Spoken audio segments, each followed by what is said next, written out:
গতকাল ব্রাক ফিশারিজের একটা সেমিনারে আমরা অংশগ্রহণ করছিলাম। মূলত তারা কারিগরি দক্ষতা বিষয় এবং মাছ চাষে আধুনিক পদ্ধতি ব্যবহার নিয়ে এই সেমিনারটা আয়োজন করছিল।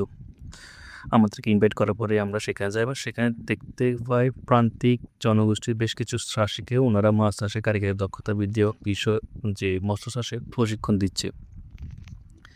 এবং এরপরে আমরা যখন যাই তখন আমরা এরা ব্রাক কোম্পানি থেকে আমাদের বেশ কিছু লিফলেট, থ্রেড, কলম দেওয়া হয় এবং সেখানে দেখতেছি তাদের বেশ কিছু নতুন প্রজাতির মাছ তারা লঞ্চ করেছে। তার মধ্যে ক্যাটফিশ জাতীয় মাছ আছে, কাঁকড়া জাতীয় মাছ আছে এবং তেলাপিয়া জাতীয় মাছ আছে। আমরা এই দীর্ঘ ১ ঘন্টা সেমিনারে যে তাদের মূল বক্তব্য থেকে বুঝতে পারছেন তারা বেশ কিছু নতুন প্রজাতির মাছ নিয়ে আসছে। তাদের মধ্যে তাদের একটা তেলাপিয়া আছে যেটা হলো সিলেক্টেড ডিকোডেড তেলাপিয়া, খুবই উচ্চফলনশীল, এবং তাদের আপকামিং একটা তেলাপিয়া আনতেছে যে জায়ান্ট তেলাপিয়া, যেটা থাইল্যান্ডে প্রিন্সিপাল। আপনারা দেখতেছেন আমরা জায়ান্ট তেলাপিয়া অলরেডি ট্রায়ালের পর্যায়ে রেখেছি, সেটা মেরিন কোম্পানি আনছে। বাংলাদেশে সেকেন্ড বারের মতন এটা নিয়ে আসতেছে ব্রাক কোম্পানি, এবং ওনারা যে ক্লেম করতেছে এই তেলাপিয়াটা 7 থেকে 8 কেজি হবে। আর থাইল্যান্ডে প্রিন্সিপাল সাথে মেরিন কোম্পানি যে কম্বাইন করে যে তেলাপিয়া আনছে সেটা আমরা চাষ করতে চাই, এবং এটা নিয়ে আমরা সেই জায়গাতে চালু করছি। সেম তেলাপিয়া সম্ভবত ব্রাক কোম্পানি নিয়ে আসতেছে, এবং ওনার দাবি সেটা 7 থেকে 8 কেজি একেবারে হবে। এবং এরপরে ওনারা আমাদের বেশ কিছু মাছ সম্পর্কে বলে, এবং যে হালদা নদী থেকে তারা বেশ কিছু রুই মাছ, যে রুই মাছের পোনা সংগ্রহ করছে যেগুলো উচ্চ পর্যন্ত, এবং তাদের বাজারে থাকা জিথির রুই সেটা উচ্চ ফলনশীল।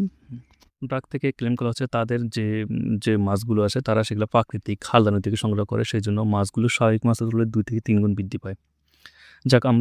সর্বশেষ আমরা এই সেমিনারের মাধ্যমে বুঝতে পারি যে তাদের যে মাছ নিয়ে প্রচুর গবেষণা করছে। তারা সারা বাংলাদেশে তাদের প্রায় 10টির মতন হ্যাচারি আছে যেখানে তারা বিভিন্ন প্রজাতির মাছ নিয়ে গবেষণা করে থাকে, এবং যে মাছগুলো বাজারে উচ্চ মূল্য, যেমন ট্রায়ালে শতভাগ সফল আছে, সেই মাছগুলো তারা প্রান্তিক সাথীদের যে সহযোগিতা করে। এছাড়া ওনারা এই সেমিনারের মাধ্যমে পুকুরে বটম ক্লিন, পুকুরে যে কম খাবারে অধিক মাছ উৎপাদন, প্রোবায়োটিক্স তৈরি করা এবং বেশ কিছু বিষয়ে আমাদের ধারণা দিয়েছে, যেগুলো আমরা স্বাভাবিক যে দানা তার থেকেও যে উন্নত মানের দানা দিয়েছে। এবং ওদের একটা বিষয় সবচেয়ে বেশি ভালো লাগছে, সেটা হলো ওনারা প্রতিটা বিষয় আমাদেরকে হাতে কলমে যে দেখিয়ে দিয়েছে, যে পুকুরের চুন দেওয়ার সাথে কানেকশন।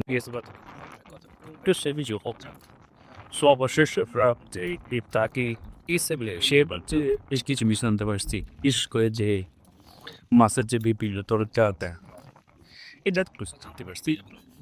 সর্বশেষ আমাদের জন্য তারা খাবারের খাবার সার্ভ করা হয়।